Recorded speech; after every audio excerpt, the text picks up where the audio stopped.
Oh, Goodness, that still catches me by surprise every single time it happens. madness. How's it, Rob? Yeah, it's going well. It's going well. Paul, how are you?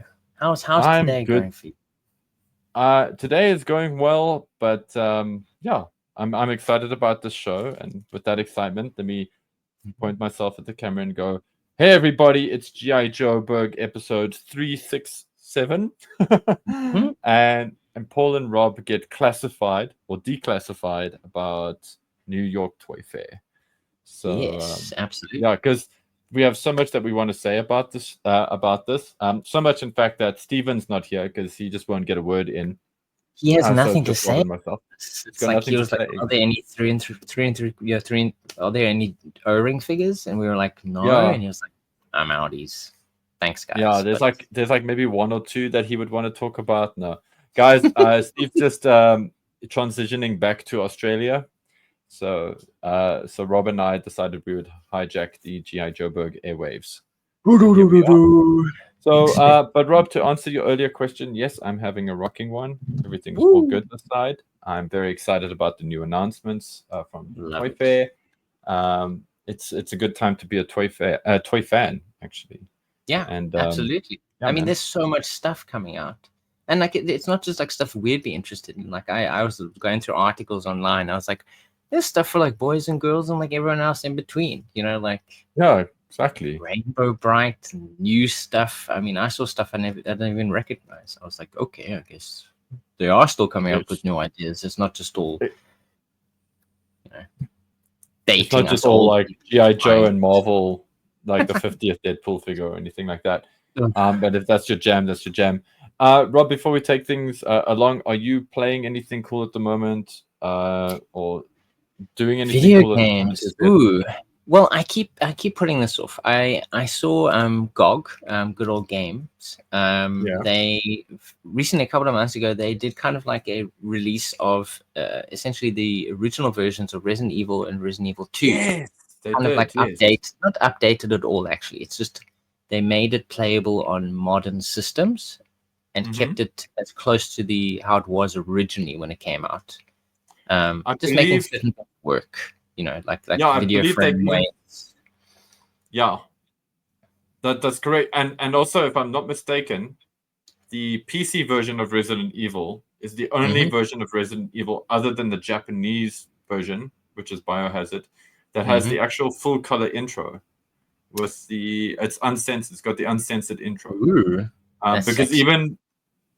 even the so-called uncensored intro that they did for the DualShock version is actually not is still censored. So No. those versions on GOG are actually like a direct translation of Biohazard Hmm. into Resident Evil, which is what they Yeah, originally were. I believe it And is then, also as you said, multiple working. languages as well, which is nice. Yes, You could play it in Japanese if you wanted to. But and why I mention optimized that for today's resolution. is Yeah. because they've done the same treatment. I haven't bought them yet, but I am planning on getting them. They did the same treatment to Dino Crisis 2. Yes. Oh, that's amazing. And I was you so love excited when I saw that was listed on there because I think I've played a little bit of 2, but I did own the original game and I absolutely loved it. Because obviously it's the same guy behind Resident Evil. He kind of went off and yeah, was like, Shinji "I'll Mikami. create my Yeah. own game," and he did the best he Yeah. could. I mean, apparently, he had huge, grand plans, for what this thing could be. And even though he didn't achieve all of those dreams, I believe he wanted to do crazy stuff with the AI of the enemies of the what they call Dinosaur the AI. dinosaurs. Yes. Yes. But he achieved the best he could, and it's a fantastic game. I remember it being good, so I'm looking forward to purchasing those and playing I'm them so soon. glad. I know we're just taking a small detour, guys, but I'm so Yeah, no, glad for that sure. you mentioned Catching Dino up. Crisis. We're getting to the cool toy stuff now, but I'm sure there's many of you out there that will appreciate some old school gaming, some old school Yeah. PlayStation 1 era gaming. I remember when Dino Crisis was still on its way, the article, one of the sort of interviews with Shinji Mikami leading up to that game was that the dinosaurs would like be smart enough to follow you, and then they would do things like, chase you into a room and then find ways to like lock you in there so that you attract them. And that I mean, these were obviously his lofty goals. But what they did manage to do in that game is they have a bleeding mechanic. I don't know if you remember, Rob. Yes. So they have a mechanic. If you don't bandage up your bleeding wounds, the raptor will like sort of find you. Yeah, it'll be able to find you. Cool. Yeah, man. Dino Crisis is incredible, and I played a lot of 1 and 2. Actually, 2 was one of those games I just kind of zoned in on. There's just something so very playable about it, and it's so different from Dino Crisis 1. But dude, that's awesome. And speaking of Resident Evil, sorry, they've done 2 and 3. Hey, it's 1, 2, and 3 that they've sorry, you're right. Yeah, 1, 2, and 3. They kind of made them available again. So that's the line of figures. Now we can transition into GI Joe. That is, I would love Resident Evil figures in O-ring format. I think that would be so cool. And I think Reaction Plus is hopefully the place where we're going to get that. Yeah. That would be cool. I mean, we've seen Super7 do tons of different, licensed properties. So I'd imagine that'd be fantastic. Getting like cool Resident Evil figures. Dino Crisis figures would be amazing too. Can you imagine? Yep. Super7 dinosaurs? Wild. Well, the Jurassic Park line is so cool already that all we need is just O-ring humans to go with it. Yeah, and then recolor the dinosaurs to fit Dino Crisis.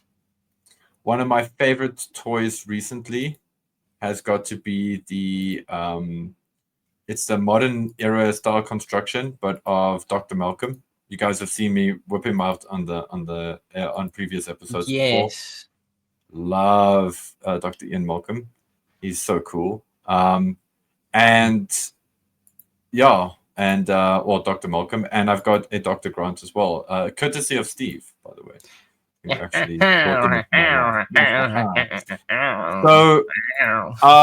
I feel like this is a great time to sort of segue into New York Toy Fair. So New York Toy Fair happened, and it's very exciting for multiple reasons. I'm going to start with the most left field thing in the beginning. So Rob, I do apologize for this, but we can always circle back to these in detail. But I'm just so excited about this specific run of figures, and I'm just waiting for the images to actually upload because we had a fun uploading error on our streaming service, streaming platform. We pay you to be good. But it's not its fault. I think it's more an internet fault. But dude, welcome to Africa. I am so excited. Yeah, welcome to Africa. Oh, that's the problem. There's not enough space. Oh, okay. Well, then we're just gonna have to front load it with the classified stuff. Let's start with classified, Rob, seeing as that's what I think fair enough. We've been holding off on the GI Joe stuff long enough. We've taken a long detour here. The classifieds, Paul. So are we going to start with our most the things that excited us the most? Because there were some great classified reveals at Toy Fair. So let's like, yeah, we're making everybody everybody's edging now. They're dying to see it. I'm just gonna put this guy up on the front, and it's Crystal Ball.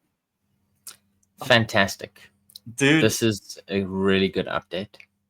Too freaking cool, man. And I've got to say, like, every time I want to swear off, good old classifieds, they keep finding ways to pull me right back in. Yeah, and this is a really good way of pulling you back in. Like, it's so good, and I like the stylization of kind of like the makeup on his face.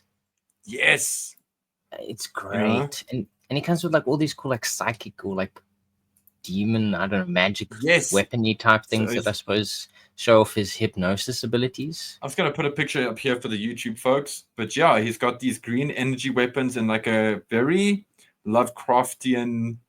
Would you agree with me, Rob, in saying that that's a very like Lovecraftian style? Very much so. The helmet is very like Cthulhu, esque. Yeah, oh, it's 100%. So cool, man. Some people would even say Tulu. By the way. Interesting. Yeah, I've heard that pronunciation. I don't know. Cthulhu, I say it how I see it. Hey, I'm with you, man. I'm with you. I'm not trying to correct you. I'm just letting folks know that we are down with the H.P. Lovecraft, with the Arkham Horror, with We the know how to say these things. yes, We love this we know how to stuff. say these things. But this is probably the figure. Like, this is one of the classified figures that have come out that have been revealed that I'm sort of very, very, very excited for. Hmm. Like stupidly excited for, that I have to have in my collection, because many you and many listeners and viewers will know that I'm a big fan of Crystal Ball. Yeah. And also our good buddy Troy. I think he's Mm. quite excited about a classified Crystal Ball as well. Also love that they didn't that he's kind of, sorry folks if this seems weird to you, but they kind of made him good looking in a weird way. Like he's a good looking bad guy, which I think is Yeah. great because it speaks to his charm. He's the fact that he Yes. can be quite charming. I think it's So, easier to be hypnotized by a good-looking person than by an ugly person. So good on him for you getting a heard it glow here, up in the folks. classified line. Obviously, personality Another, matters too, but he's got his hypno shield and his good looks, and you'll have no choice but to do whatever he wants you to do. I wonder if that Hypno Shield there is just a show version, and if we're actually going to get a lenticular, if they're going to do the lenticular thing with it or do something with it. I don't know. I feel like that might be the final thing. Like, I don't see why they Mm, would kind of do a random image for it. I haven't yeah, seen. I think they have revealed pre-order images for it. But I didn't unfortunately download one of those images. But yeah, we just I got show shots. yeah, I swear it does look like that though. I'm almost certain it does. And also, guys, if you want to, like, most GI Joe fans are already aware of this, but histank.com, that's where we grabbed a lot of these images from. Yeah, yeah. And some of these actually come by way of other groups like Toy Arc and whatever, just so that we can Yep. just put that out as a Yep. disclaimer. Toy Arc We is a didn't take these fantastic. photos. Yes, none of this is Thought. taken by us, but yeah, his tank, Toy Arc is a great resource for Khan images. Another one that I use quite often is Toy News International. I believe they've been Yes, around for like decades. TNI. Yeah, good stuff. So Yeah. and they what's great about them is that their articles have huge image galleries most of the time. Like they'll take 40, 50, 60 pictures of these things. 1,000 pictures.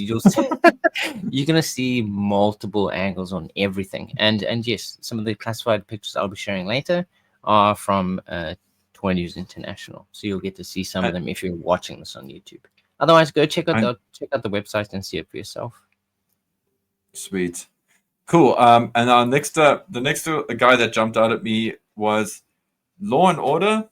Mm-hmm. But my thing is, I can't remember. Like, there's so much classified stuff happening that it's sometimes you lose track of certain characters when they announce them. Have they Was done Law it and Order before? actually revealed at Toy Fair, or was he revealed to us beforehand? I kind of feel like he Mm. was.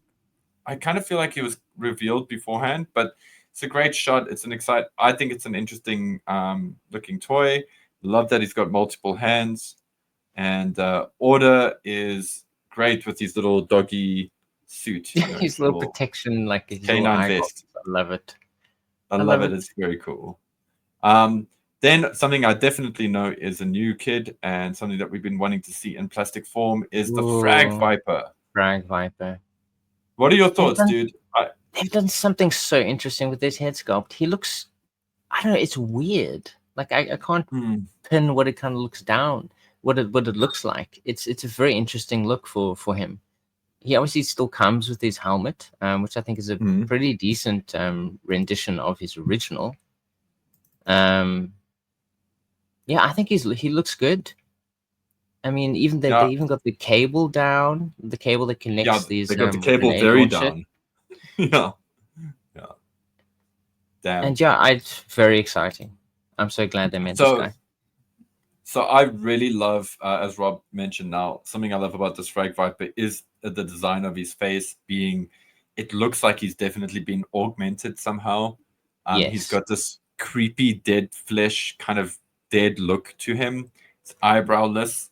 He is, it's a very, it's very much like how I imagined he would look underneath the mask, if that makes sense. Mm. Like, just to put the listeners in my brain for 2 seconds, I like to see most Cobra helmeted characters being sort of, enhanced some way in their face. And I love that the Frag Viper's got that. And the cable that leads from the sort of lacrosse claw to the grenade launcher on the back, or the backpack. I love that cable, that segmented cable. I see this Frag Viper, I predict, because I'm full of those. I really do foresee a lot of people buying Frag Vipers for customs fodder. I think there's a lot of stuff happening here that's going to be perfect for customs, for figure customs. Yes, I mean, there's the parts you can take off. I mean, I think his web gear, at least like part of it that kind of gives him a base look that I think would be highly customizable to a lot of other Vipers, I'm sure. Yeah. Especially guys, you can kind of like mold stuff for the head. Yeah. You just replace the head with almost any Viper, and you're going to be winning with this guy. And it's cool. Also, he's got like 2 holsters, which I think is really cool. So he's not, and they both got guns. Oh, I was just about to comment on that, Rob. I was going to say, we wouldn't be GI Joburg if we didn't comment on the fact that he's holding his gun in his left hand, but it's his right holster that's empty. Yes. I don't know how he managed that. I don't know why he chose to do that. He did a reach around cross draw. Next up is old Blowtorch, who I'm going to be, I think on paper, on the pics, he looked great. But I don't think he looks great enough. And hear me out on this. It's weird. It's like, I think I'd never encountered Blowtorch before, ever, in modern era or vintage. And I saw this, I think, wow, that's pretty amazing. He's got this great look to him. But I think it's just because of being exposed to the originals, originals being the modern era and the vintage. I just feel that this guy's almost like the helmet is very real world, as opposed to how pseudo real world his original helmet was. Which I know is like maybe for some people might sound like a stupid comment, but I just feel like he's just looking a little bit normal. Like he's not quite blowing my hair back. But I don't know. Maybe I'm a solitary opinion there. Rob, what say you about good old? For me, he looks fairly accurate. I mean, I like the overall look of the character. I like the little like silver like dimples all over his outfit. I feel like they've gotten the spirit of who he is. Yeah, I don't personally have an issue with the helmet. I mean, although it doesn't look similar to the Firefighter figure, which they did show off, which I'm sure we'll be taking a look at soon. Totally. It is its own thing. Yeah. I don't know. I'd have to see more images of it to make up my mind, but I think he looks cool. He does look cool. No, he's definitely got great cool points. I just do you think he's too realistic? You're like a good guy. There's something about him that's burning people to death. He should look less realistic, so I don't feel the pain of the Vipers as he burns them alive. Yeah, there's just, I don't know what it is. There's just some configuration of parts here that's just saving me money. So that's a great thing. Next up is Breaker. Now, we've seen renders and all that for Breaker, so I don't think you and I are going to labor this too much. But yeah, he looks like a green shirt classified figure. But there from you go. the M.A.S.K device. So I think he comes with a couple of extra things related to the M.A.S.K device, I guess. Yes. He's got the yellow stuff. Yeah. As much as I love that show, I can never remember what the different liquids are, what they're called. If you put a gun to my head, I don't think I'd even. It's a yellow, red, and blue, but I don't know what they are and where they've. I can't always recall where they're from. But anyway, Steven's shouting at us now because he's like, "It's from this thing, you idiots!" Yeah, it's a Breaker figure. I don't know. Breaker figure. I like Breaker. I think he's a cool character. I think it's great that for this toy in particular, he's got that little flip down like thing on his chest, that like little readout. Which obviously allows him to like check out communications because he is a combo guy. Yeah, to keep up with his TikToks that he's watching for sure. Yep. He's always doom scrolling. And this is like a great example of a figure looking like sort of realistic, sort of quote unquote believable military, but also having that little bit of a sci-fi aesthetic that puts it out there. And I suppose it's because he looks a little bit like a Yeah, I was going to say Space Marine. Yeah, But the Space Marines from Marine as in Aliens. aliens. Yes. Yes. Yeah, exactly. You see, and it resonates. So Mm-hmm. yeah, great that it comes with the bubble for the gun. But let's not linger on him too long. Yeah. It is Breaker. Yeah. You're either going to love it or you're going to hate it, or it's great fodder for customization. Mm-hmm. It's just me showing off Crystal Ball's power again. I know this Yeah. next image, I feel like I'm going to show it because it's going to derail us a little bit, but I think it's important. I think it would be good for the flow. Mm-hmm. Is the Snake Armor's box art. We will, of course, get into the Snake Armor because there are some great shots. But it is cool to see this thing from multiple angles now. Yes, So because this was the one that I was most excited. This is the one I'm most excited for because I was like, how did they manage to do this in classified scale? And seeing shots of the cockpit, and then also seeing a character climbing out of it in the box art image, you can really get an idea of the actual scale of this thing. Because from the images I've seen, there's big no box. images that actually have the GI Joe. I mean, a classified figure standing next to it. Yes. So I mean, in the wide shots, you don't really get the idea of the scale of it. But like seeing a character climb out of this thing is huge, and it looks awesome. And we're going to definitely see some more shots of that later in the episode. It's Crystal Ball again because Paul can't get enough of this toy. But there is a little hint of the Snake Eyes figure, and as Rob mentioned earlier, there is a focus on the M.A.S.K device. This went totally under my radar, and I suppose it should because they're Night Force. It is Night Force, Beachhead, and Quick Kick.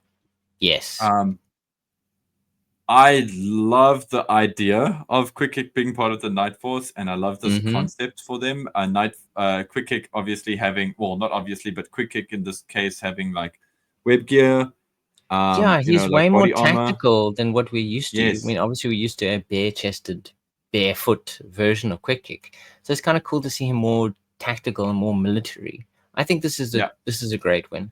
And the mask is also a fun thing. It gives him a bit of ninjistics as well. That's a cool little addition to him, and kind of like I feel like it fits Night Force well. Kind of like these guys operating after night, and what adds to their ability to do stuff, is to kind of be scary and sneaky. And I think when you see this guy coming up to you, it will give you pause, before he kind of stabs you to death with all of his knives.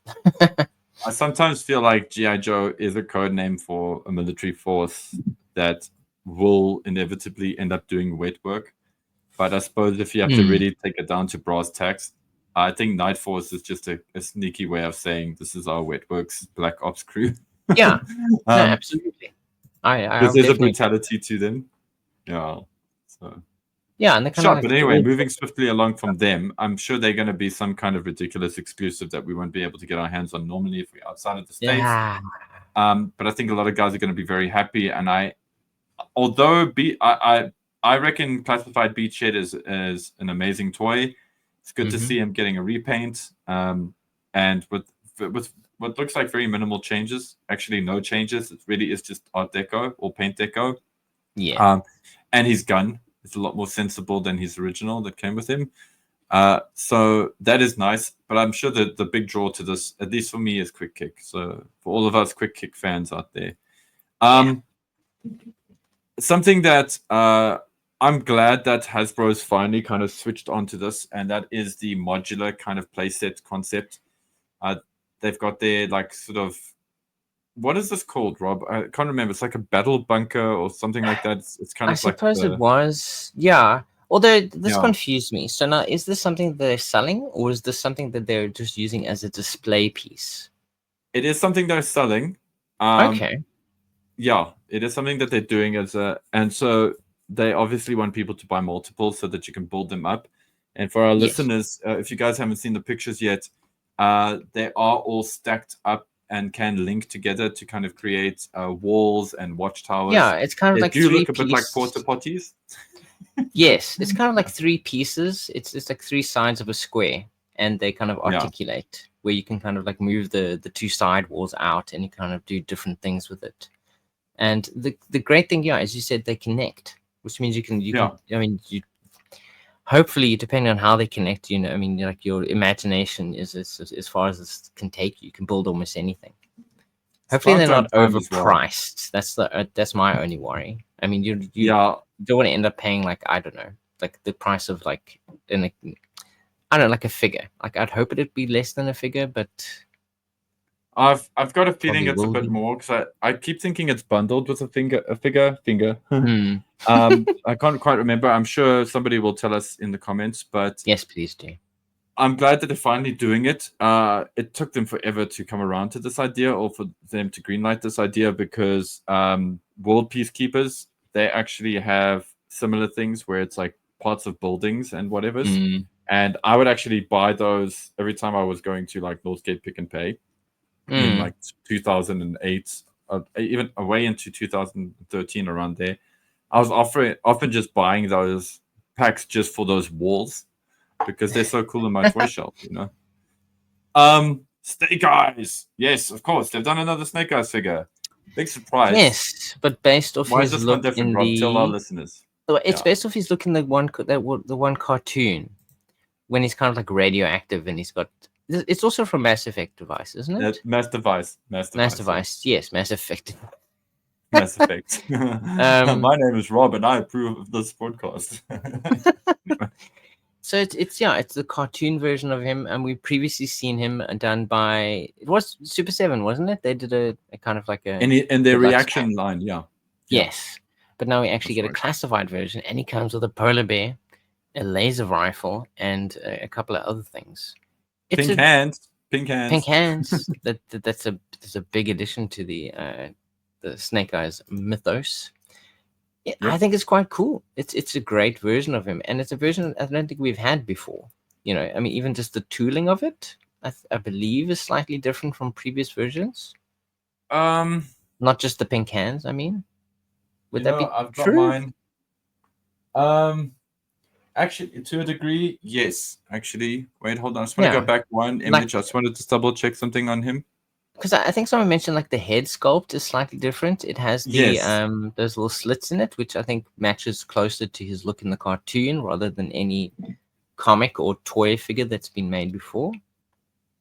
Yeah, there's that. I also keep thinking the grenade is different on his webbing as well, and that his webbing Okay, is yeah. slightly thinner than like it's more sort of quote unquote cartoon accurate. Yeah. But I could just be talking out of my ass right now, because of what I'm seeing in front of me. Yeah, so we have pink hand Snake Eyes, but in order for you to get one, Hasbro has decided that you're probably sick of buying Snake Eyes figures. So here's a polar bear figure with some cool props, with the and you get a Snake eyes. Eyes with that. Yeah. The As polar if bear is fantastic. getting him with timber is not good enough. You know, we need him to come with a much bigger animal. I think diehard classified collectors may already own 3 or 4 timbers by now. I think I'm sure not they mistaken do. by my count. If the completionists, I'm sure would have all of those versions for sure.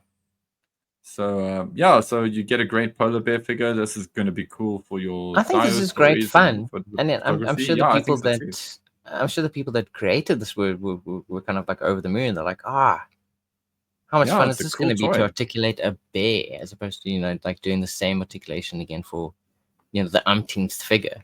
So I hope they had a lot of fun, and it looks good. It's quite a magical thing to see, you know, like everybody gives Hasbro hell, ourselves included, but Mm-hmm. it's great to see that GI Joe classifieds are one of their popular products and it's making a lot of money because we can actually see that Hasbro power behind this brand, and it's cool to see how that's manifesting, you know. I'm glad that they believe in the line. I mean, we've got over 100 figures at this point. Yep, and a polar bear. And a polar bear, and many dogs or wolves as well.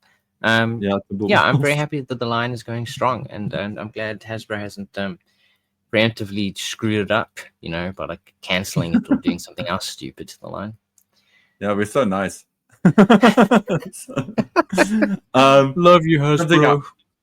Another toy that I'm very excited to have seen at Toy Fair. This is the Cobra Claw, the classified claw. Now, I said it when it was announced, and we're going to say it again.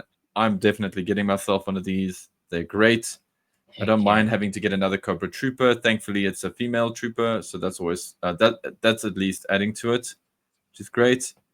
So that's cool for me because I don't have any female troopers in the classified line, so that's a bonus. But this vehicle is fantastic, It's and gorgeous. I'm just glad they didn't over-engineer it. They didn't yes, go and say to themselves, "How can we make this super truck. futuristic and just do crazy shit with Yeah. it?" Essentially, they upscaled it. They gave it maybe better landing gear. Yep. And just a little bits and features that kind of make it interesting at this scale. And yeah, Yeah, they I think didn't cheap out. this is a It's huge nice. winner. This is 100% a And, winner. and you got some effect parts. You got some more guns for your armory as well. So it's a nice little bundle of toys. Now, this is something that I think is quite impressive about Hasbro. This is what's showing me that Hasbro's like got a little bit more confidence in the toy line at the moment, and that they definitely making like braver decisions because we're getting not only how are they releasing a snake and the claw, we're also getting this cold slither box set from them, Yes. which is mind blowing to me because I can't believe we've never gotten. I mean, the closest we ever got to Cold Slither, at least to my memory, was when they did Serena, and they did the Cold Slither sort of version of her as part of the Toy Fair Comic Con exclusive, and that was magic.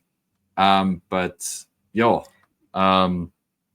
we haven't really had much in the way of Cold Slither since then. So I am very excited about this, even though I won't be buying it. Random. I know it's weird to say. It's I so won't be cool getting they're it. making it, but I don't want it. No, I just got to be realistic here. Firstly, it's a very big box set, so trying to get it here locally is going to be cost Hugely prohibitive. expensive, I'm sure. I also think just speaking from that perspective, I think it's fair to say that the toys are very well designed, or at least I feel they're very well designed. But they're not quite enough for me to go through the effort of getting it into South Africa. Fair enough. Like, yeah, it's kind of it's a big ask because if it was like a normal store exclusive, maybe I could ask one of the awesome Bergforce members to grab one for me and then like unpackage them. Maybe we could set in the box or something and make it a lot easier to get to me. But it's not going to happen, and because I'm not primarily a classified collector, it is prohibitive. So, but let's just go into what's inside the box set. So you get the gruesome foursome. So that is Zartan, Buzz, Ripper, and Torch. Yeah. And they look fantastic. The 3D renders, I'm sure these are going to look even better when you see them in toy form. The 3D renders aren't the most charming sculpts, but then again, they were very plainly designed to begin with. But they got amazing axes, so I love seeing that. So you got you got like a Jackson style V, a V guitar, and you got it's a very like Dimebag kind of Dimebag Daryl X. Is it? What's the name of the guitar now? But anyway, oh gosh, I don't know. But it's kind of X-shaped. X-shaped. X-shaped. Yeah, it's very very cool. And then there's a keytar because why? Because of course. Of course. And of course I'm not gonna lie, folks. The keytar is one of the biggest draws for me out of this box set. Maybe you can get it loose. That's not an accessory that you find in many toy lines. So having a keytar is pretty amazing. And then of course we've got a full drum set. So yeah, I think this is huge. I mean, this is obviously. I mean, this is the year that they're kind of adding a lot of figures based off cartoon versions of characters. I mean, we're getting all the mass device figures. Now we're getting the Cold Slither set. So they're definitely, I mean, I think they're obviously, I'm guessing they must have seen like Super7 and their approach to kind of like doing mainly cartoon figures. And they're like, let's see if we can do that too and see how successful that is. Well, it is. I mean, that's the thing. It is still a convention exclusive. So, it's not like the riskiest thing that they're going to do. They know that it's going to be guaranteed sales because people are obviously going to pre-order in some weird way, either by pre-booking somebody standing in the queue but there's going to be a finite amount of these. So Hasbro can basically like count, they can measure their investment there, I suppose, which is Yes. which is why you do exclusives, because they're going to sell. That I still feel, I think it's a great set, and I think they're good. I am only a little disappointed in it, just that I would, when they did profit directed the Destro, and like as AKA Pimp Daddy Destro, and they've done some of the Great like, figure. but he wasn't an exclusive. He was just a normal release figure. And when they've done like Tiger Force guys and whatever's, they've done them all as single carded, or single boxed, should I say? And that has been awesome.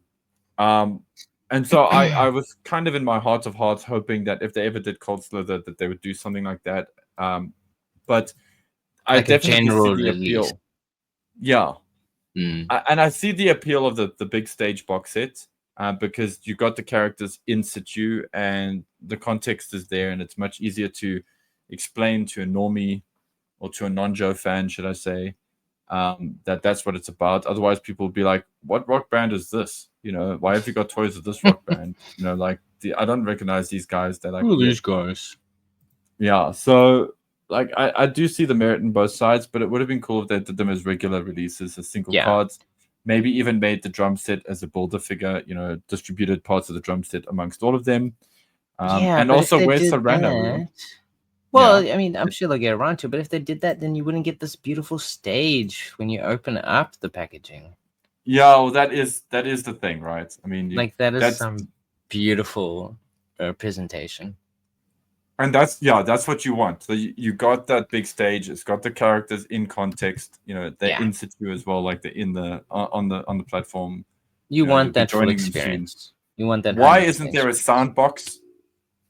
This I thing don't should know. have come with a sound box. Oh, Slither, Yeah, you'll be to joining actually us play the soon. music. I mean, Hasbro Yeah. obviously owns the rights to that. I mean, they it's on their Maybe. official YouTube channel. They're constantly playing the cartoon episodes. So, not sure why they decided not to do that. To continue the GI Joe train, but to show off probably what to me is the stinker from the show. Yeah. Well, the one thing that I found really annoying and that I didn't understand why they did this. So it isn't this, but it is the artwork for the Flint. Oh, geez, retro yeah. classified. So It's so AI this generated. this is not. I mean, if it is by a real artist, I'm not bashing the artist. It's well done. It is a good image, but it is not Flint. They have done. And it's not a They've human given. that did that. Sorry. Do you think so? Carry for on. Sure. Yeah, I'm pretty. Well, I'm pretty sure. like you look at the original, like it doesn't match his it doesn't match the facial structure of the character. The expression is close, but it's not exactly the same. And Head's I too don't know, big. it's too big. His head is too wide. This is just the weirdest thing that I noticed of the images that were shared at the show. It's just I don't know what was going on here. Like why do this? Like you have the original art, and obviously you are trying to reproduce that here. It's the exact same pose. He's holding his gun. He's got his hand in the air. But the face is just awful. Like it's that's not Flint at all. It's not even close to what he looks like in his classified version. And you know what's worth noting is that the classified version's box art is beautiful. It's got an amazing portrait artwork. I'm sorry I can't think of the name of the artist now, but I love that artwork that's on the original Flint box. How did they drop the ball so bad on the retro version? I mean, this isn't even in retro. It's like you've done something weird with this. Yeah, man. So, firstly, I'm not. Rob said it earlier, and I'm gonna also echo his statement. We're not poo-pooing the artist. I'm poo-pooing the art director. Yes, the job it's of the an art choices director that they is made. Exactly. The art director is the one that lets things go through, and I can't believe that I can't for 1 second think. I don't feel in good conscience that this art director didn't see the flaw with this box art. Like I can't imagine being in their position and going, oh, this is fucking great, and letting it through, because Amazing. It looks just like the original.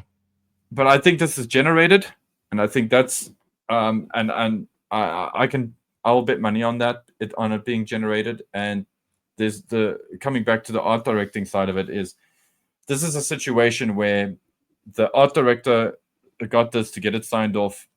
They saw it, they were like, and because it's generated, they can't have it fixed. Yeah, So that's the thing. yeah, that's They like could only it's go so because far with the prompts that they're giving to that, Yeah, the they AI can't- image generator. yeah. So They couldn't get it closer to what Flint actually looks like. there you go. And if it's not AI generated, then I'm just sorry. Fair enough. I do like the cover girl artwork that they've done on the retro card art. Actually, to be more accurate, I like the face and the pose that she's in. Yes. But I Right. don't like that veneer to it. It's just got that AI generated veneer to it, which is quite not Yeah, cool. there's just something slightly off about it. Yeah. Yeah, and if this is not generated, it's been photoshopped and altered to give that generated look, which I don't know why people would do that, because it's such a shitty look. And I know that that's a very subjective thing of to say, but like even just here in South Africa, when it comes to design and all that, we clients are even now specifically asking us, like, that's in their vernacular now. They actually go, please make sure it doesn't look AI generated, as in like don't let it have that veneer, that like weirdness. And we're like, well, don't worry, Yeah. it won't have that because we're not Because generating I'm art. physically doing it myself. I'm drawing it, so Yeah, so that's the don't thing. worry about But yeah, Rob, controversial box art, but good improvement to the figure. The toy Oh is, yeah, the toy is huge exciting. improvement. The toy is Yeah. it's gorgeous.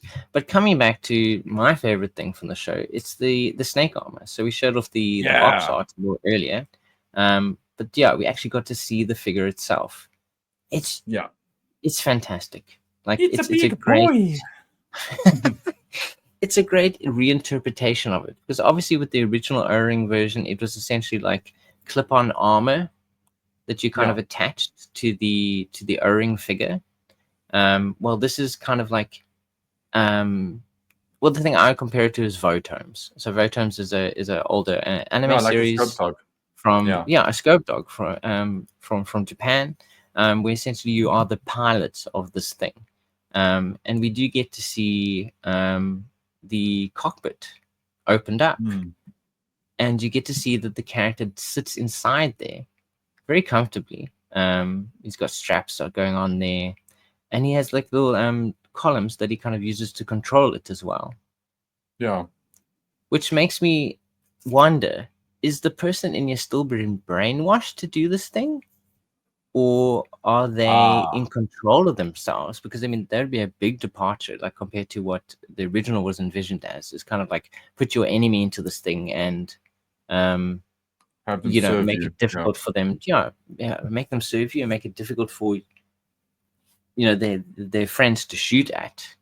This thing. Yeah, that's because coming at essentially, yeah, I mean, like as you said, like the snake armor, the original is like it's two parts that clamp together, but the concept is that it's basically an armored coffin that brainwashes the occupant into controlling it. So it's actually quite a frightening concept, and it's a frightening concept because a similar thing exists in the world of 40K Warhammer.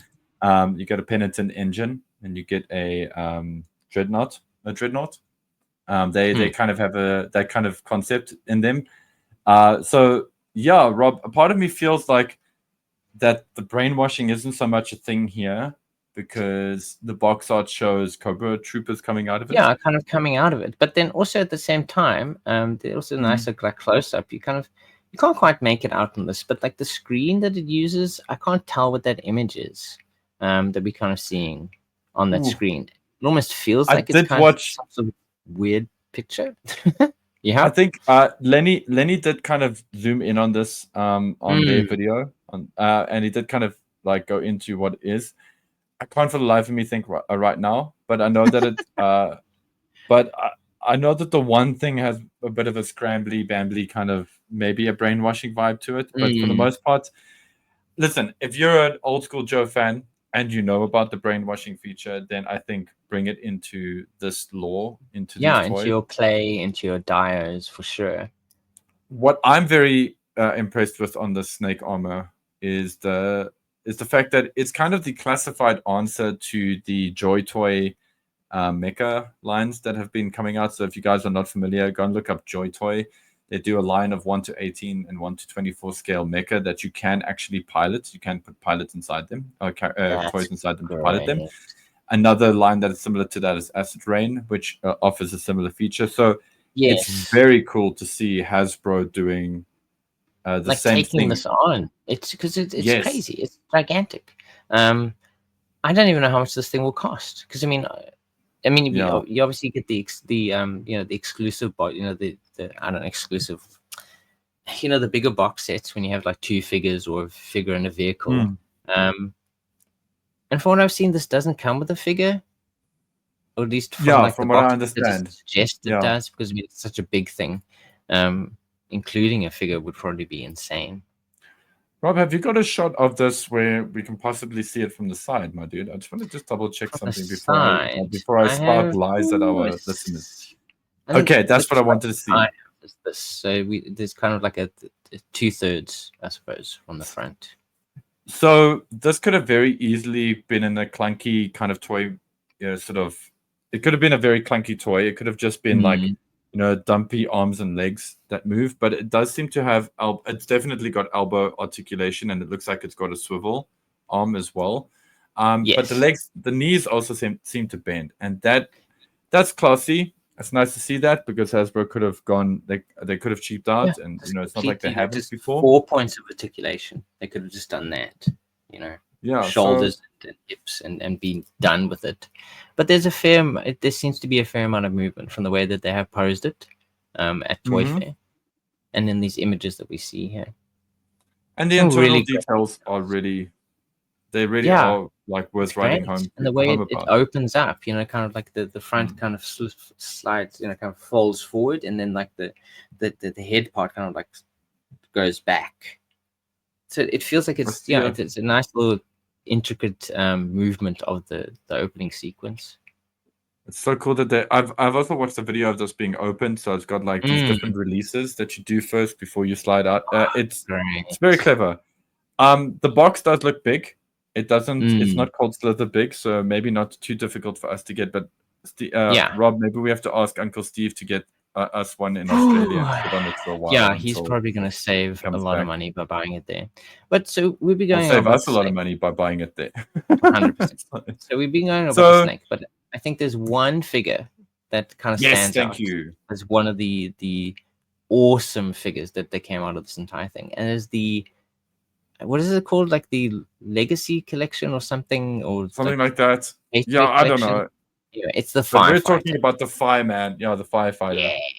Yeah, I don't know if Fireman's even the correct term anymore. So Firefighter. This is such. If somebody like came to me and said, "Oh, they should make a classified Firefighter," I totally want one. Why don't they make a construction worker next? Yeah. But like seeing this actually realized, I'm like, damn, I didn't know I wanted one of these in my life, and I really kind of do, because I think firefighters are incredible people, and heroes in their own right. Yes, you have soldiers on the battlefield, but like firefighters are saving people every day from. Yeah, they're absolute badasses, man, and I'm glad that this figure celebrates them, and I think that's something that GI Joe.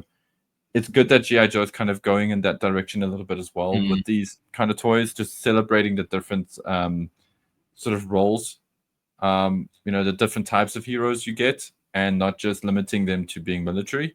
And so it's great to see. It's great to see a firefighter, and so beautifully realized. I can actually see a lot of this. I can see this toy finding itself in homes that don't traditionally buy toys, because it's a firefighter's family. And I see these like ending up in a few, ladder houses as well. So, and he comes fully equipped, like anything you imagine a firefighter comes with, other than I suppose the hose and the fire truck. This guy comes with it. Jaws of life. He's got jaws of life. Multiple axes of varying sizes for him to chop into any material he needs to get through to save you. Throw at bad guys. The throwback I guys too, I guess. like the thermal blanket or the heat. Yes. Apparently, I a thought that lot was of quite people cool. like that. I believe I was talking to Stephen, and Stephen mentioned seeing this figure, and I think he said it was kind of cool too. But apparently, people are most excited about the thermal blanket, this kind of silvery material, and it looks cool. But I'm like, okay, like are you just buying this figure to get a silver piece of fabric? I think I think it's just because it's one of those accessories that we just haven't seen. It's a very uncommon accessory, and I also think, to be fair, I think maybe this is even a conscious thing, but let's go with it being a subconscious thing. I think subconsciously a lot of us have an affinity towards that blanket because it does kind of represent, being rescued. It does represent a kind of a safety thing. I think there's a lot of people who have experienced terrible trauma that have been rescued, have been given one of these blankets, and there is kind of maybe like an affection towards that is, or maybe we have loved ones who have had that and we have that connection with that. So it's cool, I suppose. Like maybe I'm going like too way down. You're overthinking this. It's just cool because it's fabric. Fabric and it's materials shiny. on the figure is awesome. But it is, it's. Yeah, no, sorry, Rob. I was just going to say, Bart's probably watching this episode and going, I'm going to use that for a couple. I'm going to make something real cool. It's a great addition. Like they really have equipped this figure with an absolute ton of fantastic stuff. Like he is well equipped. So yeah, I think the highlights of the classified figures, for me, it's definitely the snake armor. Snake armor, crystal ball, and the firefighter. I think for me, those are the three like big highlights personally from all of this. There are so many good ones though. Rob, you and I are so aligned with this. Hey, how about that? Yeah. Well, something I saw that I mean, I don't know if they mentioned this or announced this before the show, that I thought you would probably be interested in, is that they're doing a retro card back Dr. Mindbender. Is this something they've mentioned before? They have. It's already up for pre-order on Big Bad Toy Store. It should be, I think it's April or May that it gets released. Is this something you're considering getting? Because I remember you did want Dr. Mindbender, but the exclusive one was too... I still want the exclusive one because I want the box art. Of that one, and the Serpentor, because the box art is done by the legend that is Dave Raposa. And I like some of the extras that deluxe version comes with, but I'll be very happy with the classified Mindbender in my life because, as you guys know, I've quite an affinity for the character, having voiced him in our play motions. Yeah, dude. Like it being a bit of an once you give words to a character, they really will be your. You get a connection with them. Yeah, it's a weird thing. It's a weird thing. I mean, like, not that Rob and I are like artists or anything like in that respect, but it is cool that we have something that we can relate to.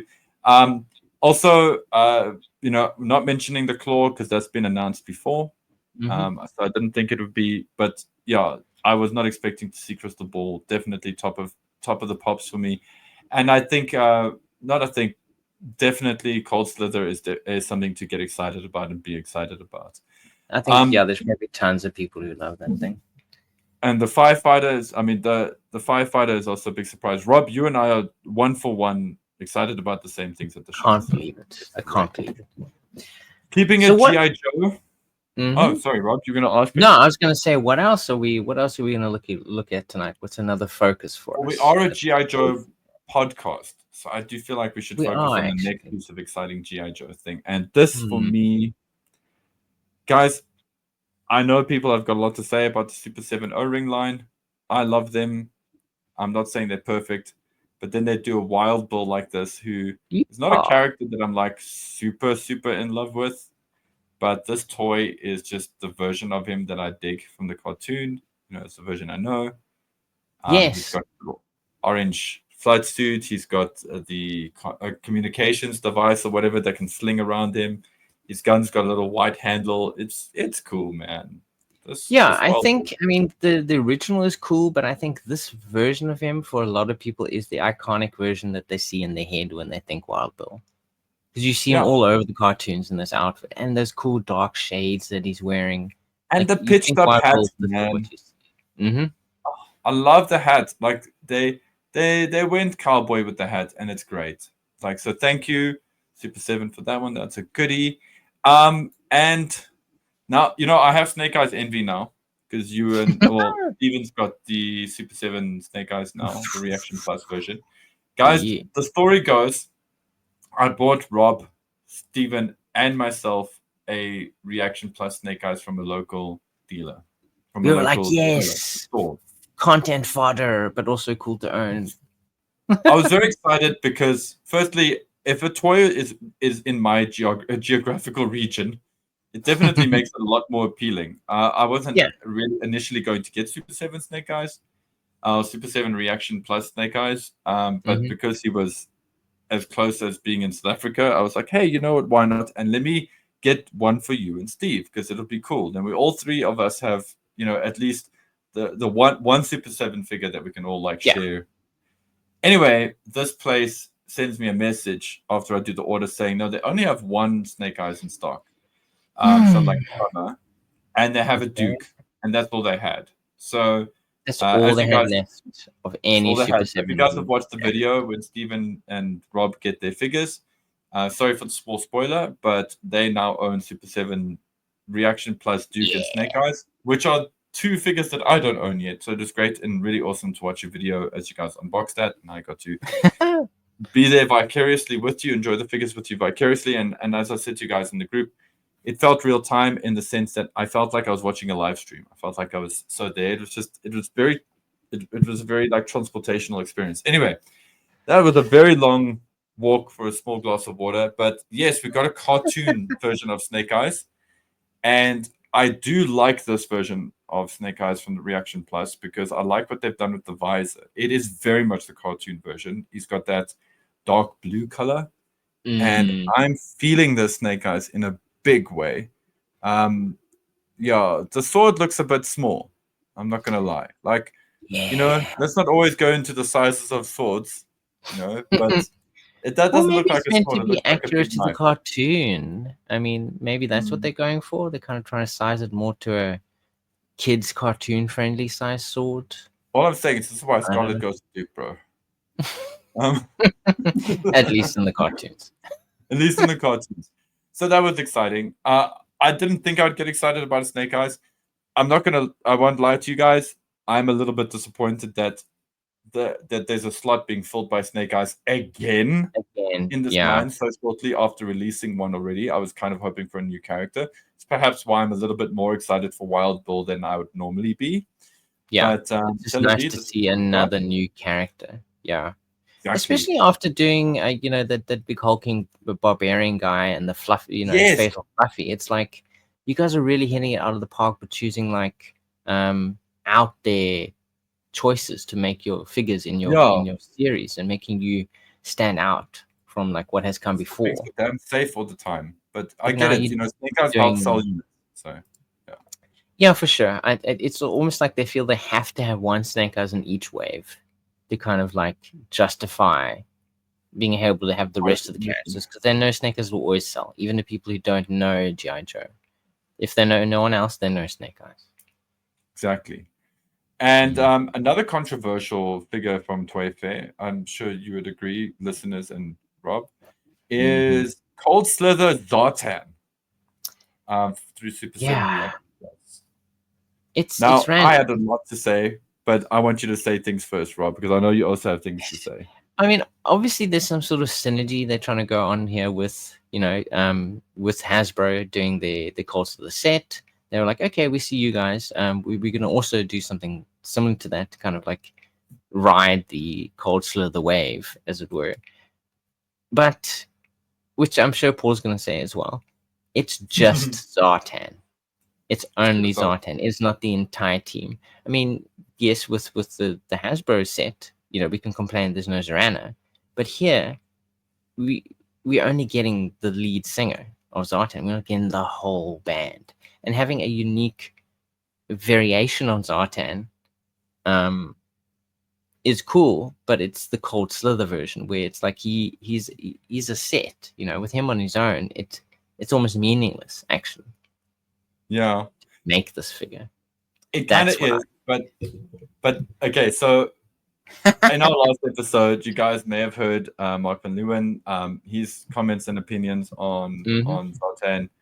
I didn't get a chance to voice mine because we had guests, and I wanted to, we wanted them to speak more. But I'm going and to. We wanted to show you the picture too. Here's the picture, guys. Here's the picture of him, guys. I love Cold Slither Zartan. I love Cold Slither. I would get a Cold Slither band T-shirt if I could, because that episode is one of my favorite things in 80s cartoons ever. Okay. Just the fact that this figure exists makes me so happy, and it's just once again justifies this line and why this line is important, and it justifies my excitement for this line. If this line does shit things, don't get me wrong, I'm gonna say it. I mean, I already did kind of comment on Snake Eyes. I don't think that the Zartan is perhaps the cream of the crop when it comes to figure design, but I am very happy with it. I'm happy that the guitar is more cartoon accurate than the classified version is. I'm happy that he's got a mic as well, so he's got 2 accessories. It's Zartan that, like, we've never had him before in O-ring. Also makes me crazy happy.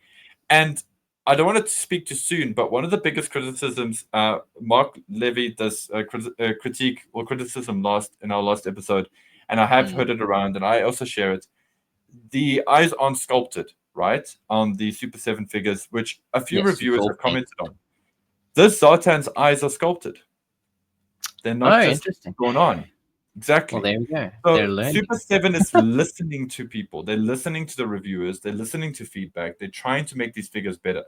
That's why I feel like these waves are so haphazard in that we're getting we got an incredible Cobra Commander. We got an average cover girl, but it was good for them to try and get a female figure out to get the feedback. And it's not like Cover Girl's not Scarlet or Lady J. Can you imagine how pissed people would have been if they messed up Lady J in the first wave or something? So I think they're being very smart with this line. I'm so excited about this toy. And Rob, I think I'm also glad that he's single carded and not in a box set, because for me that means I can get them, that they're not going to be some stupid exclusive at Comic-Con or some and pay like tons of money for a couple of figures.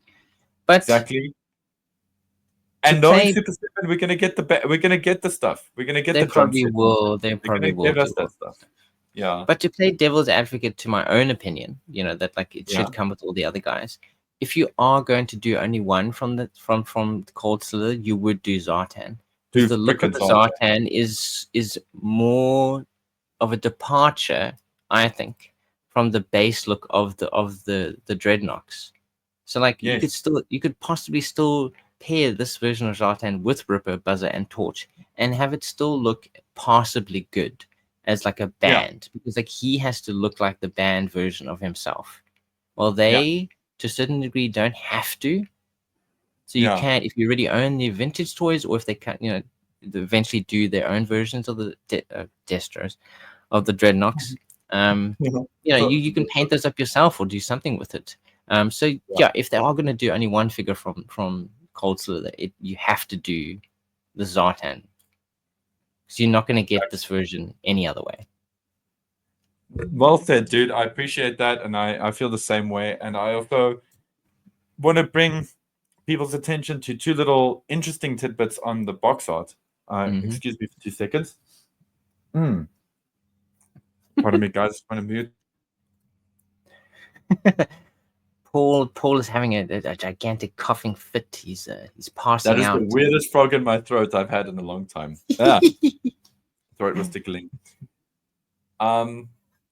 So something that I've said in my review of Super 7's figures, and something I've heard 1 or 2 people say, is that the titles, the names of the characters get torn off when you pull off the blister. Now, if you look at this card art, you can see they've lifted the character's name and title. Oh, that's a great detail. That shows me that Super 7 is listening. Somebody there in their team noticed that and flagged it, and for them to do it on future releases, or they got it from reviewers. Either way, it's an improvement. It's going in the correct direction. This is good to see. Also, I absolutely love the box art of Zartan here. Like, totally love it. It I'm just trying rocks. to figure out his guitar because the machine head says bass, but the rest of the guitar says 6-string lead guitar, like normal electric guitar. So there's a bit of like weird guitar voodoo going on there. But I'm pretty sure if I watch the animated series, it might give me the same. It might be the same error. Yeah. Somebody that draws this well, yeah. Okay, somebody that draws this well is not going to make that mistake. I hope. Yeah, dude. That's the Super 7 O-rings. But is it, Rob? But is it? Wait, there's Is more? it? Because you know what we have? You know what else we're getting from Super 7 Reaction Plus? I don't. This is a Marty great surprise. frickin' McFly. No, they're not. Marty Wow. McFly, Doc Emmett Brown, and we got Marty at the Enchantment Under the Sea dance. And we got Marty McFly on his skateboard in Hill Valley.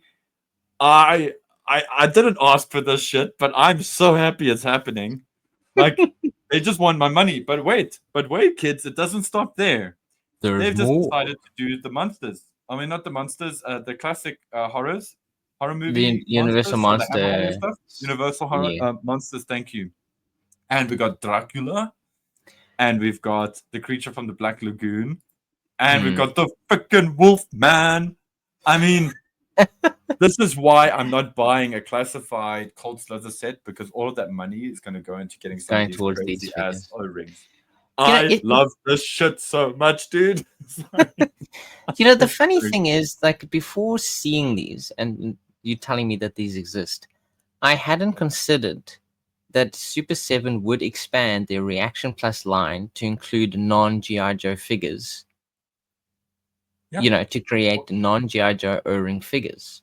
And now that I've seen this is a great move, because I've always wanted not just GI Joes and O-ring scale, but like other people. Maybe it's like named characters or just like normal people. Because I mean, often as kids, like me and Stephen we expand our GI Joe selection, maybe with sometimes with the core, but those O-rings. But then we'd end up with like using Star Wars figures. Like Emperor Palpatine was more often than not. Well, not as Palpatine, but as what he was before, whatever the hell his name was, as the senator. Like he was like the main hostage guy. Well, Senator Palpatine. Okay, yeah, that's actually. Wait, his name doesn't change. You're right. I'm sorry, I just Steved you. I haven't thought about Star Wars in years, so. But yeah, we would end up using lots of Star Wars figures as the stand-ins for like civilians and stuff.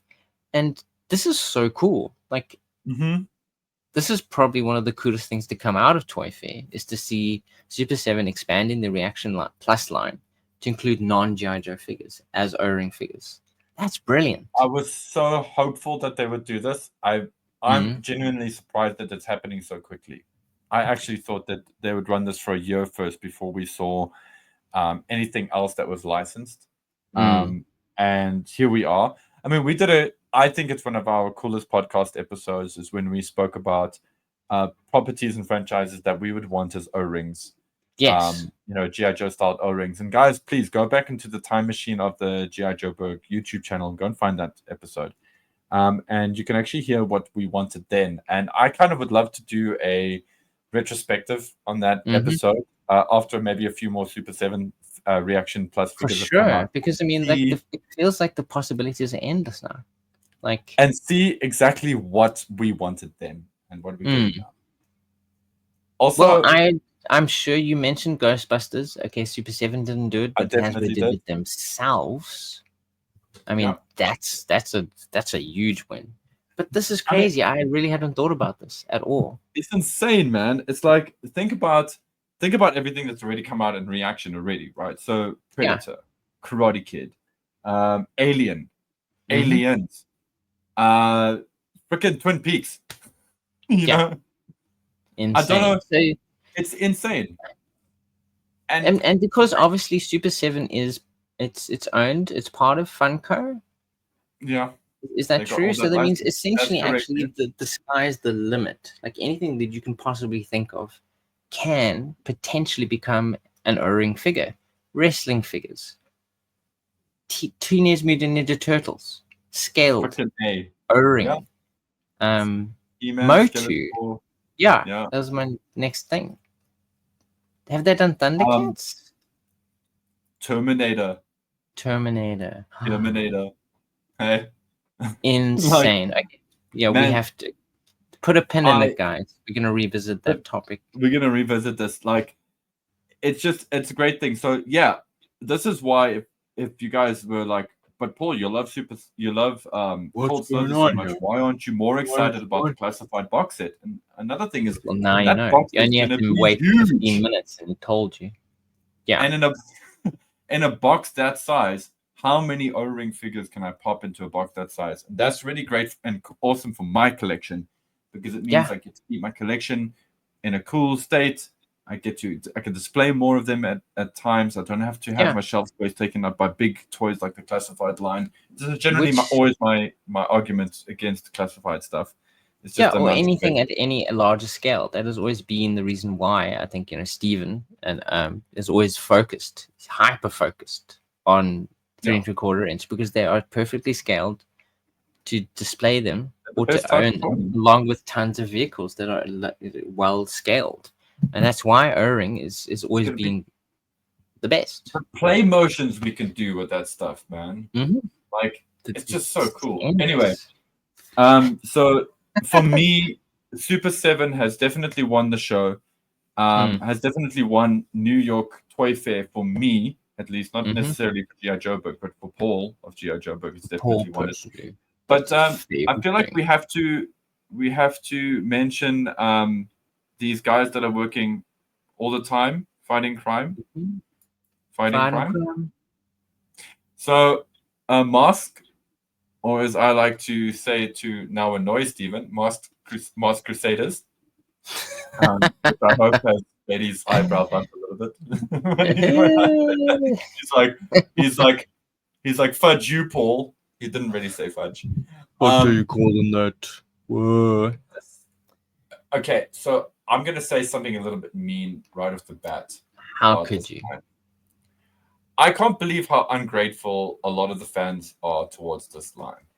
Wow. Now, I opened up with this thing, but I, as somebody who always wanted these toys when I was a kid, and only ever encountered 3 of them in my life, which is the green motorbike. Sorry, I don't know the characters' names that well. It's the green motorbike. So that is Brad Turner and the Condor motorcycle. Okay, so my buddy Dave had them. I've actually got Brad Turner kicking around at my parents' place somewhere, but the Condor motorcycle has, well, sadly disappeared. Because David loaned these to me, and then they sort of just lived at my house forever and a day, and then he just forgot about them. Don't tell him. And maybe some kid that came over to my house stole it or something like that. But anyway, I at least got a chance to play with some of these toys when I was a kid. It was this one. It was a Jeep. I think the Jeep had a speedboat that popped out from it. Yes. And then there was something else. Actually, no, it was only the 2. It was only the 2. Now, I think this line is great.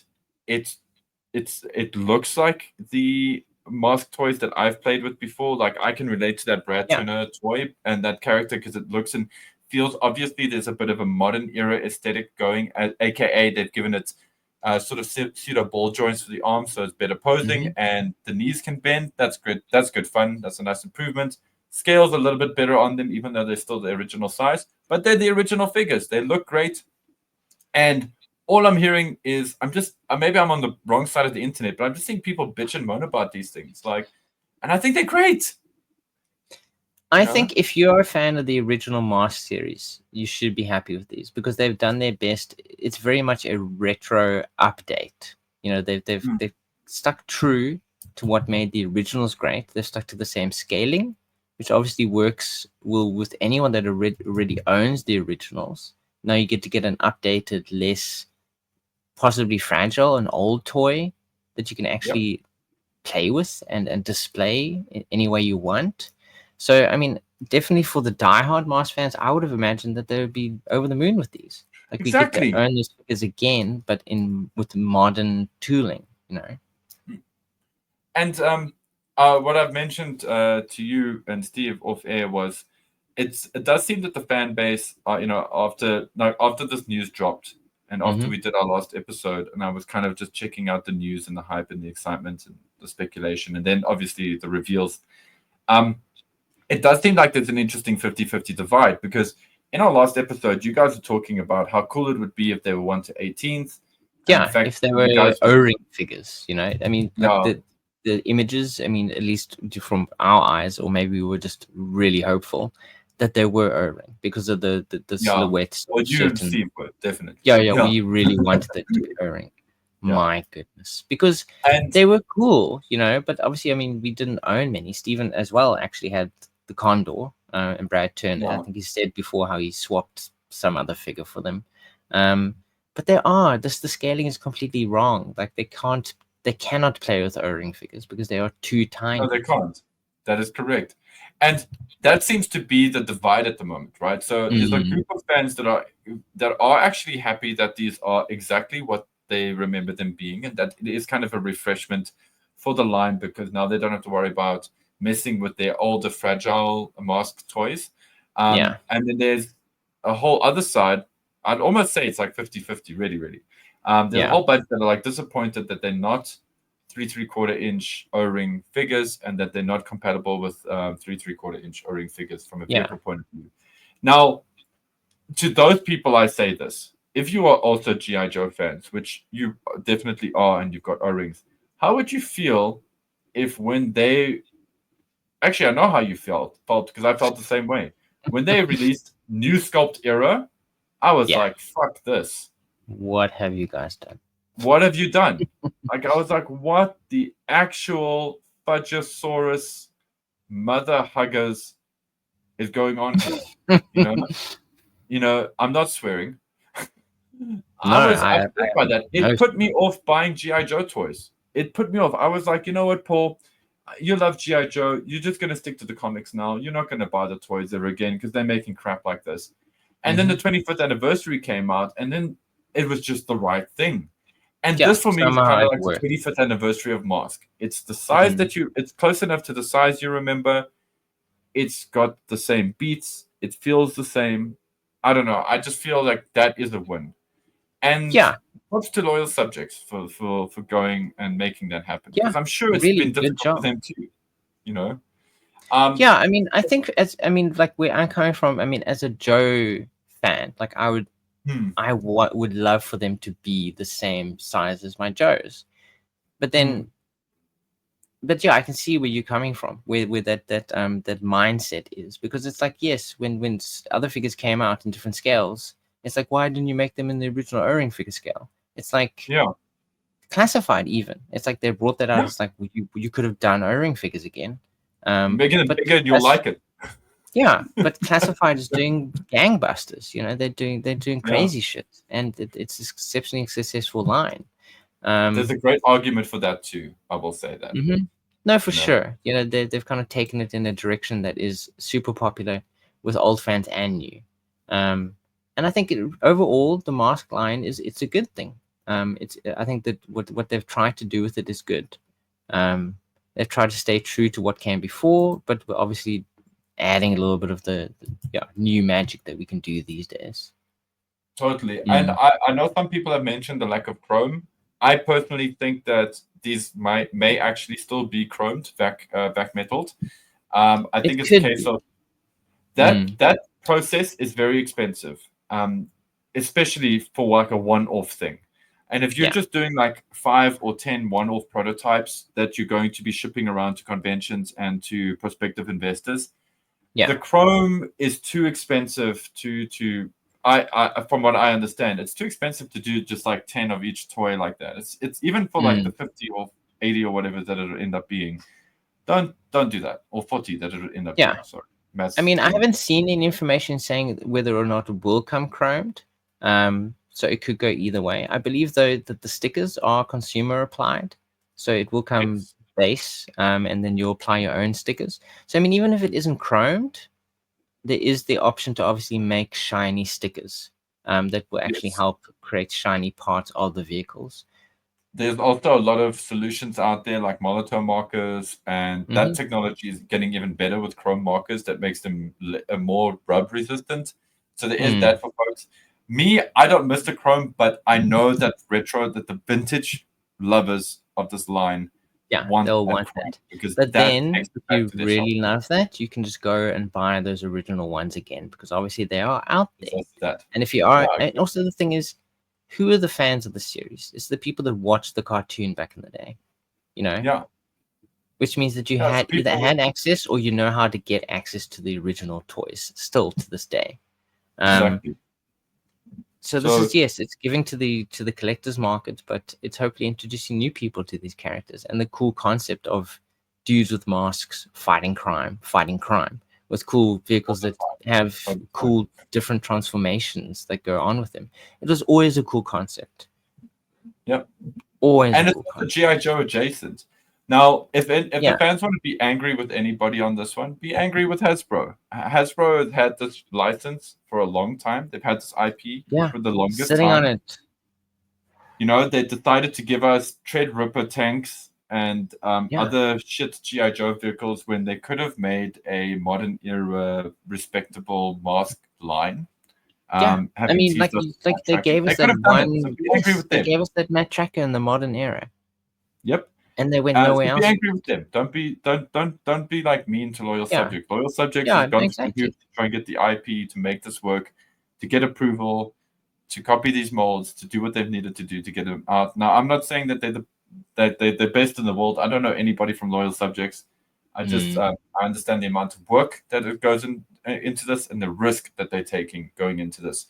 I've seen people complain that there aren't any female figures in this wave. To which I say, Miles Mayhem, the Rhino, the Thunderhawk, and what's you call it, the Condor, hey? Yeah, Condor. Yeah.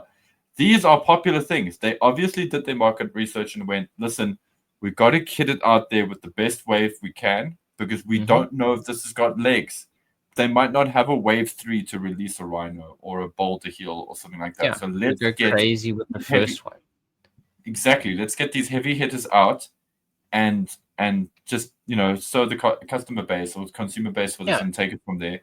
And have it fund the later waves where you do actually start expanding into the rest of the characters. And also, I mean, like the cast was primarily male. So yes, you will end up with a ton of males.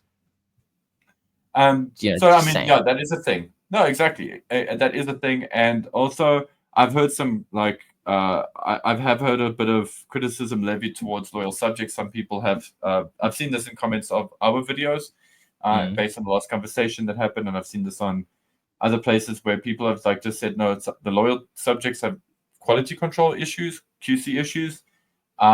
That's hopefully that's not the case with the mask line. Hopefully every care is taken by Loyal Subjects to make sure that these toys get out there fine.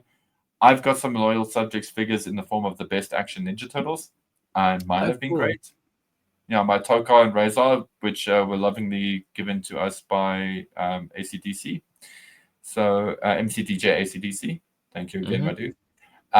So let's see. I mean, you know, let's see what happens. I think the price point that they're looking at these, I think it was $30 is the baseline, and the big guys are about $50 or $70. Yeah, the thing I saw was they would. Yeah. Well, I think 60. Well, the information I saw was $100 was the limit, but that is based off the pricing of. It's dependent on the size. So the Rhino could go as high as $100 because obviously it's a giant vehicle. It comes with 2 figures. But as I said, that's just information from one article. We'll have to wait. I'm not owning a Thunderhawk. So I always like Thunderhawk, always cool. I always wanted to have a Thunderhawk, and the Switchblade with Miles Mayhem. Miles Mayhem, yeah. I think that's a cool one to go for. They're so iconic, but the thing is, I never saw them in shops.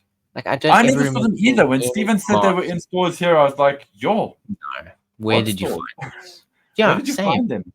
You know, I would have bought these because the thing is, like, and okay, so they're not. Are they to scale with Dino Riders? Yes.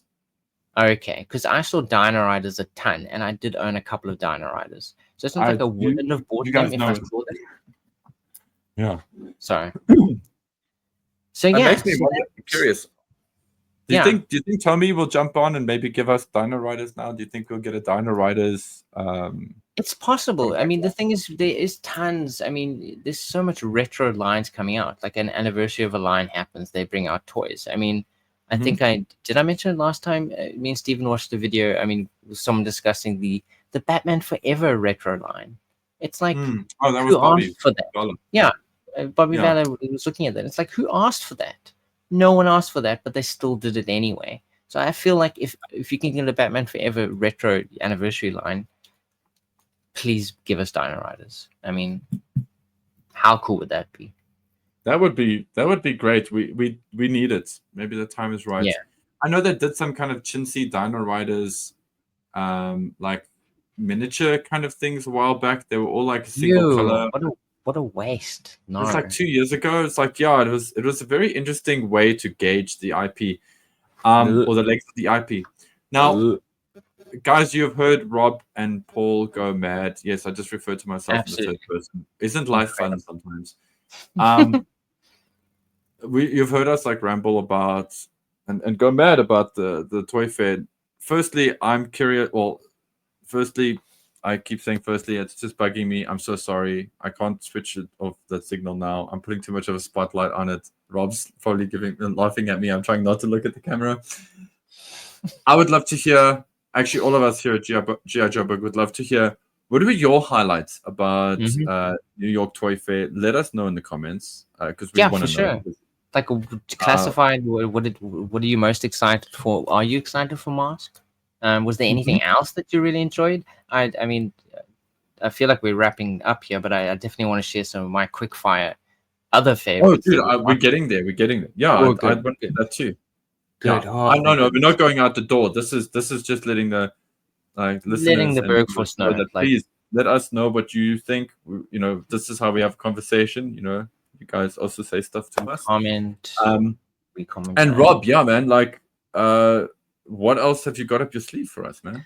Oh my goodness! So there was actually a bunch of different things that I thought was cool. I mean, I don't know if I always say I don't know if I'll buy any other stuff because I struggle to like pull the trigger on anything these days. But there was a lot of stuff that I thought was interesting. Yeah, priorities. It's difficult, isn't it? I feel me and you way more than Steven. Like Steven is almost hyper focused. He is, or not almost. He is. He's hyper focused. It's vintage, and even he said now he feels like he has his collection. But you and me have like way wider interest. Well, we have heard that for a few years now. So yeah, he keeps saying that, and he keeps coming back with. I just got another one of these guys. I got this. I have a general now. They keep pulling me back in.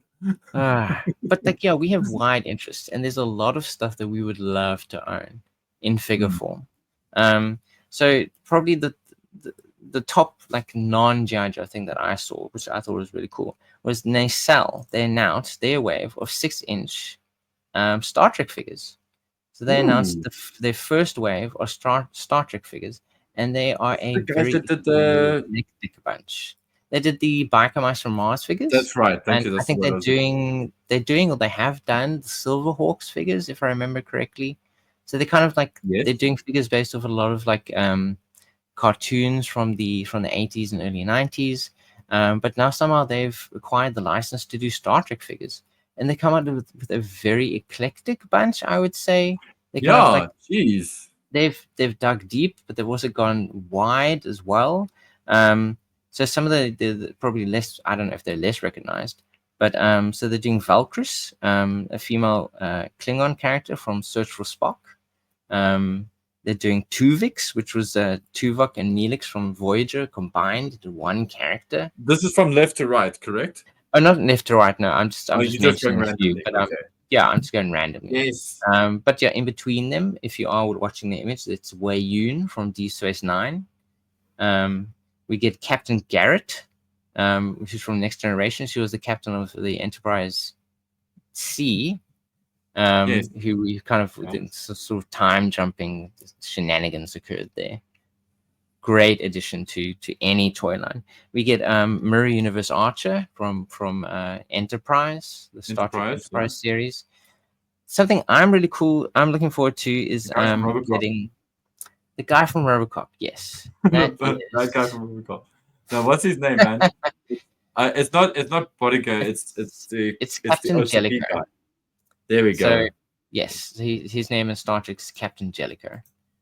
He was kind of like the replacement when like Picard was taken out of command for the Enterprise, and he kind of filled in for a while. And he's like very by the books kind of guy. He's like, Deanna Troi, I don't like that you wear a dress and look sexy on this ship. I think you should wear a uniform. And she was like, oh, okay, I guess I can wear a uniform and look like everyone else. We get Peter Preston in it. absolutely. She couldn't help it. She looked good in anything, really. We get Peter Preston from Wrath of Khan. I don't remember this character so well, but he is one of the engineers. He comes in his engineering outfit from that film. And another one I'm very excited for is Sulu from Star Trek 6. Now I'm blanking on the name of the movie, but anyway. Is that the whale one? No, that's not the whale one. That's like the Russia one. You know, where the Klingon Empire has the undiscovered country. That's the name of the movie. So basically, that is the whale one. Because they have to go back in time. No, it's not the whale one. That's Voyage Home. What's it? Last Voyage. Damn, my Star Trek knowledge is failing me right now. But no, Undiscovered Country is the one where the Klingon Empire's weapon manufacturing planet explodes, and it essentially sends the whole Klingon Empire into recession or depression, essentially. It's the end of the Klingon Empire. You know, like they can't continue their war with the Federation anymore. But there are elements of the Klingon people that want the war to keep going, despite the fact that they are no longer in a position to really win a war against the Federation. So that's kind of the concept of the film. So we get Captain Sulu. So he was a captain in that movie. And yeah, these are great figures. They come with really cool accessories that are very appropriate to like the episodes they're from, and an attention to detail, which I think was also present in the Playmates series of Star Trek figures, which I think they established. Like they often came with very specific accessories that related to the characters and where they were from. These have a very Playmates vibe, even the way they're presented as well. But Nacelle kind of is doing that. That is kind of their thing. Yes, they kind of like they look at what people enjoyed about an original toy series, and they kind of like Sulu's great too, and they keep going. Oh, Sulu's fantastic. And Wei Yun is very good as well. Great toys. So that was the main thing that I was excited about. So which is the one in there? Sorry, Rob. Out of that line, which is the one which is your favorite? Which is like if you had money to buy one now? If I could only buy one, I'd get Captain Sulu. Okay. It was just so cool to see him become a captain and like have his own command, because I think he was basically one of the only characters at the time that kind of essentially left the Enterprise and kind of just started his own career and did his own thing and became a captain in his own right. And that made me very excited. So if I had to choose any of them, it would definitely be Captain Sulu. And let me do a quick fire of the rest of the ones that I thought were quite cool. So Good Smile announced a updated version of the Metal Gear Solid 2 Snake figure, which is looking good. Great fun. Good figure. I got the original. Beautiful toy. Oof. Nice. It looks amazing. So there was that. There was the Beetlejuice figure from NECA, which looks nice, but knowing NECA, I mean, it would probably fall apart the instant it comes out of the packaging, which is unfortunate because it comes with so many cool different hands and accessories, and it makes me sad to think that if I had to buy it, I'd have to keep it in the packaging to even keep it safe from because it's an adult collectible, aka it'll break. Yeah, exactly. It's not a toy. It's not an action figure, so it's not meant to be played with. Kind of left field ones was Hooper and Quint from Jaws, and they have done a Jaws figure as well. They showed the toy there. This is fun. I just thought this was hilarious, and I just got the it's his arm that gets bitten off, isn't it? One of them. Yes, it is. Yeah, I think it's his arm. Yeah. Want that feature? I think he's able to like take the jacket off, so they want him to be able to be I suppose they've made it so you can actually pop the arms off and then put the hands back in there. So I thought those were cool. So Ninja Gaiden from Kyoto, they're doing a statue of Ryu Hayabusa and an action figure as well.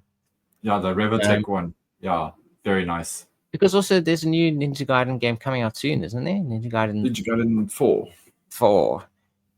I saw the trailer for that, and that looks really good. So Rob, quickly before you change pictures, I kick myself every time I see a Ryu Hayabusa figure or Ryu Hayabusa figure because I love Ninja Gaiden. Huge fan of the modern and the vintage ones.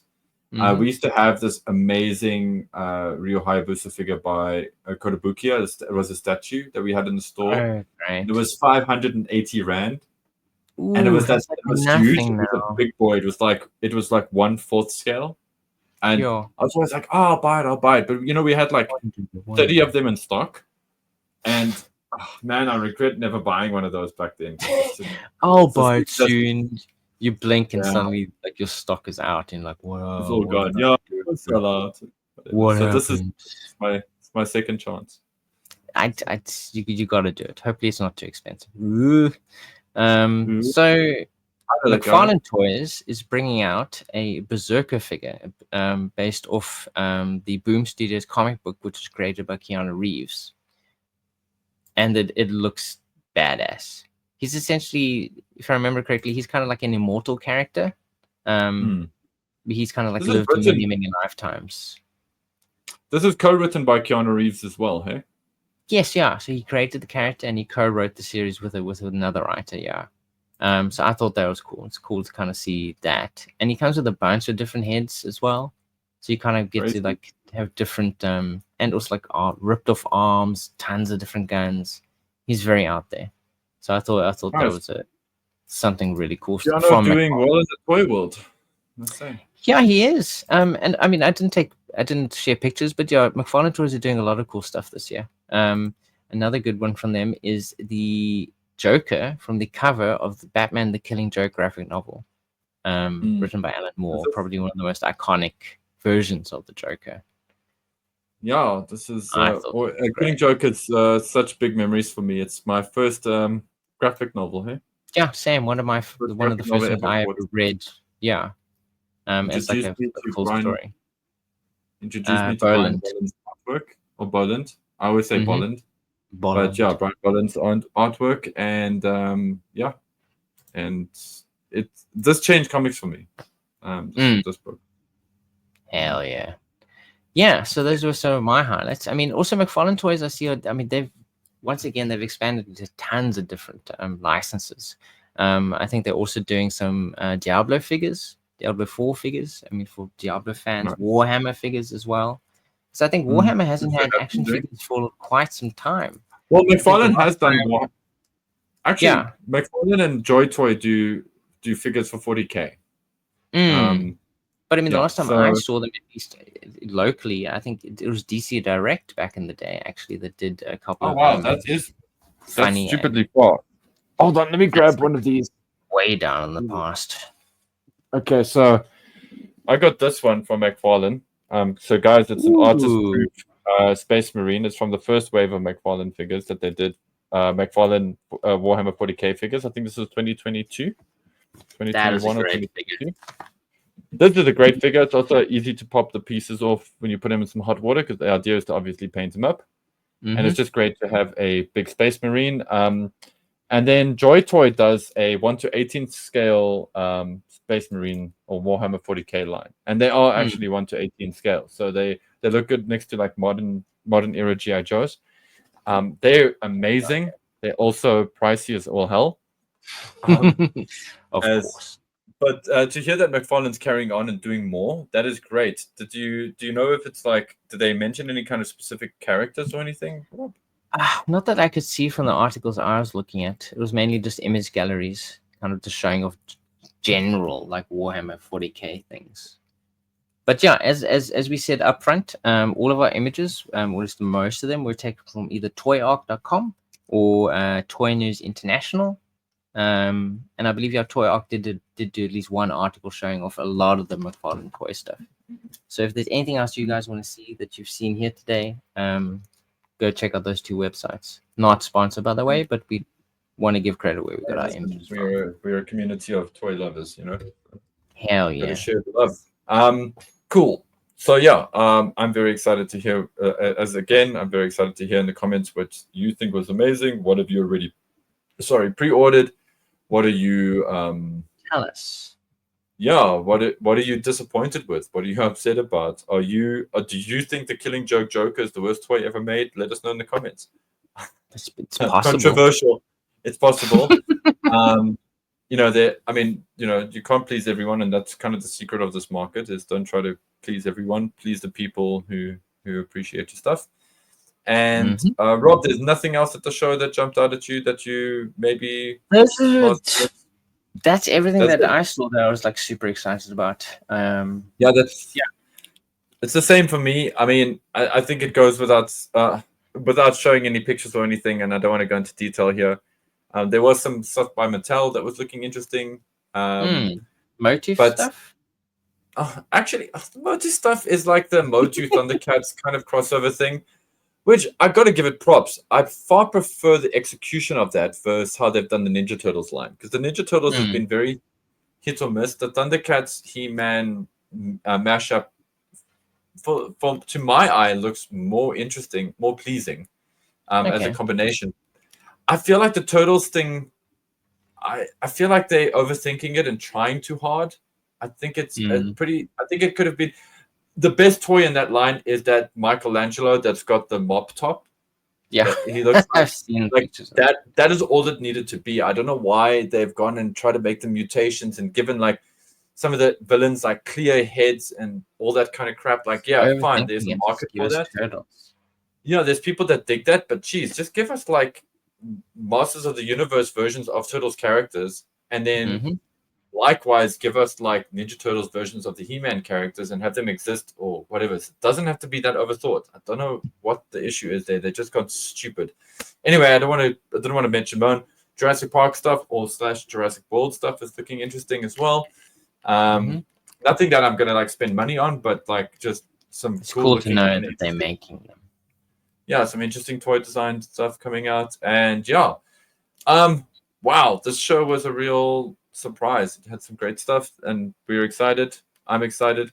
If you guys want to, obviously, you guys can guess that there's some cold Slither in my pre-order list, just waiting for good old Big Bad Toy Store to list them up, and there's possibly a classified Firefighter in my future as well. So I'm very excited about that.